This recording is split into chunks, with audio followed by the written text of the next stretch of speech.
Tuwing sasapit ang Pasko, naaalala ko ang kaibigan kong si Jam. Siya kasi yung nagpakita sa akin ng perspective na there are people who are alone na nilalabanan ang lungkot tuwing Pasko. Kung isa ka sa mga taong nakararamdam ng lungkot o natitrigger ang anxiety at depression tuwing sasapit ang Kapaskuhan, gusto kong malaman mong hindi aksidente ang mapakinggan mo ang video na ito.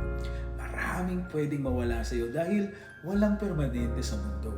Pero I pray na sa kabila nito, hindi ka mawalan ng pag-asa. Minsan kahit walang-wala, pwede kang magkaroon ng peace of mind at maging masaya dahil lang may pag-asa.